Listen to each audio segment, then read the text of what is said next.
Hey guys, welcome to me reacting to my time at Camp Operetta. I don't know what that is. But also you might notice the green screen behind me because that's cool, or it might just be a background. I might change it into a background when the video starts. But yeah, anyways guys, originally links in the description. Make sure to subscribe to Jaden Animations. Let's get right into it. My mom put me in a lot of extracurricular activities when I was growing Well, up, yeah. as I mentioned before. And one I haven't talked about yet all was of the summer Storytime camp called animators Camp do Operetta. that? When I was the ripe age of 8, my mom decided I wasn't enough of a I just hurt my eyes super right there. child Crap. yet, and it was time for me to dip my toes into the showbiz puddle that is musical theater. I did piano and stuff, but I've never been interested that's in fine, the I performing guess. arts. So when my mom asked I'm me if more I the wanted to do this critic of Camp the musical Operetta thing theater. during the summer, I was like, okay. Wait, what is this? Look, I just agreed with anything my parents told me as a kid. I didn't know I could actually have an opinion. I'm assuming that most of you don't know what Camp Operetta is because I googled it and got no results. Yeah. To be fair, it was a one-off indie camp one of the local elementary schools just did. So, basically, Camp Operetta was for young arts and Phantom of the Opera. Start off by sitting in a group. Hopefully that chandelier then doesn't everyone fall down. works together to rewrite it into a musical play to perform in front of the parents at the end of the camp. And then what should the tiger say? If you haven't seen the movie... Make him say the F word. Then we all get assigned roles for the play, write the music, and make the costumes and sets. It's actually really fun, and I looked forward to it a lot. Also, when I say write music, I mean the teachers tell us how to play nursery songs on xylophones in those colored plastic tubes. We were on fire in 4th grade. The first year I did Camp Operetta, the book we were supposed to theaterize was... I can't remember. I just know it was about a bunch of animals in the jungle, and I wanted to land the role of cheetah because I thought cheetahs were cool.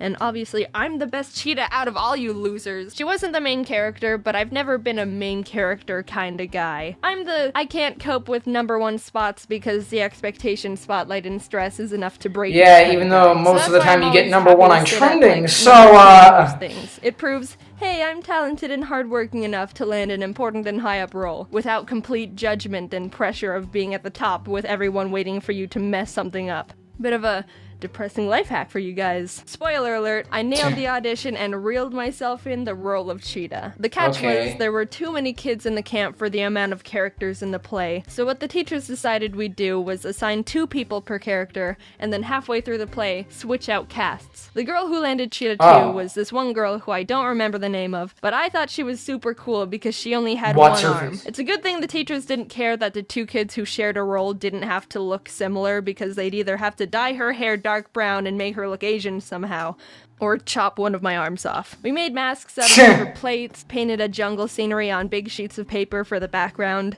I think the costumes were made of paper too.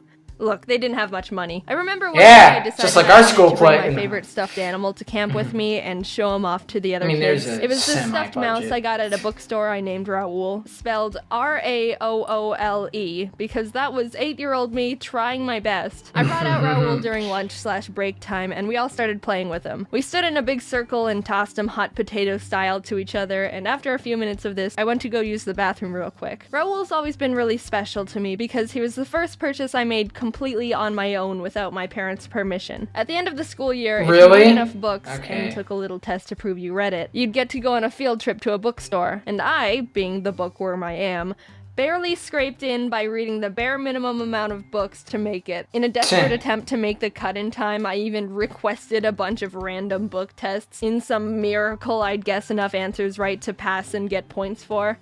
It was pathetic, and it worked. Hell yeah, suckers! I totally earned this trip! Woo!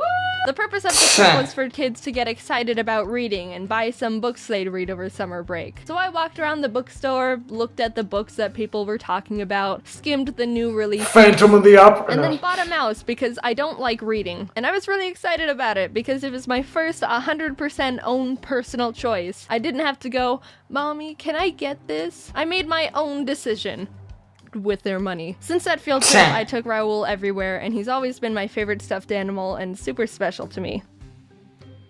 hey, we ripped his foot off. So in the living room, I was down taking a pee, the kids got so rambunctious that they ripped Raoul's foot off, and all the frickin' beans were spilling all out the gash hole. What the frick, you barbarians! I immediately killed Raoul! Upside down so no more beans spilled out. My but senpai! I wasn't really that upset about it. For some sixth sense reason, while I was in the bathroom, I actually thought to myself, they're gonna rip him open somehow.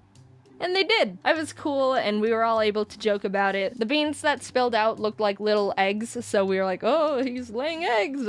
After camp, my mom was able to stitch him back up too, so he's all good. Look, here he is, doing good. Anyway, we started to play, finished getting the show set up, practiced our lines, and after a couple weeks, we were ready to perform in front of the parents. And I think it went really well. I honestly don't remember anything about it, but my parents are sending videotape footage they took of it, so here's some of that.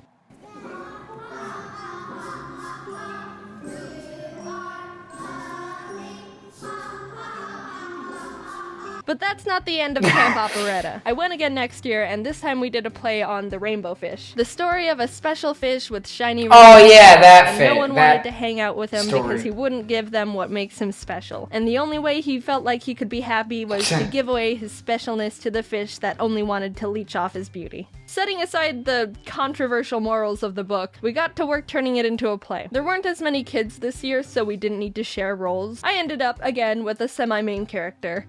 The seahorse. Now, hardcore rainbow fish stans are probably saying, wait, there's no seahorse in that story. And you're right. As a group of kids, we decided to completely create a new character in the story because we liked seahorses. And that was the cohesive moral story about acceptance and loneliness. Can we add a seahorse? Make him say the F word! During the musical play, the teachers asked us who could play the piano because they wanted to assign someone the role of playing the Under the Sea melody from The Little Mermaid without botching it up. I, along with 3 other kids, raised our hands and we were playing the piano to do a little musical audition. The other kids took turns playing Mary Had a Little Lamb and Twinkle Twinkle Little Star, and I quickly realized I was overqualified for this part. When it was my turn to play, I sat down and played Pachelbel's Canon I memorized from my piano recital, like a show-off. That was the one time I realized I was the Asian kid in a scenario. The night of the play, we got into our costumes. Mine was made out of a towel with the bottom rolled up to look like a seahorse tail. I thought the costume was actually really cool, but a problem arose when I was in the middle of my final lines in the performance. I had a solo part where I was supposed to build hype for the ending of the play, then raise my arms up at the end to deliver the lines that induced the big finale. But as I was saying my lines and getting ready to raise my arms up, I realized the bracelet I was wearing was caught on one of the towel strings. I started freaking out because this was the big finishing move for my character. It said in the script, seahorse raises both arms, blah blah blah blah blah. This was the big moment, and it's gonna be ruined because my costume is a towel. I was wiggling my wrist in all directions and trying to get my arm free as time was ticking down quickly. Finally, I delivered the last line and could only raise up one arm. Like Cheetah 2. I remember feeling really stupid. Oh my god. To use the bathroom.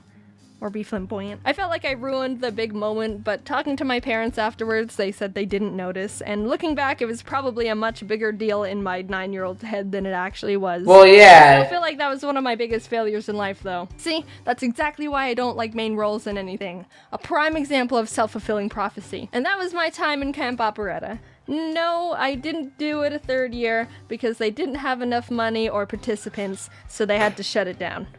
I told you they didn't have much money. You will be forever missed, Camp Operetta. You made my summers more fun, and my Raoul. Press F. Nice. That was actually a pretty good video. But yeah, anyways, guys, remember to leave a like and video, subscribe to my channel. I'll see you in the next one. Bye!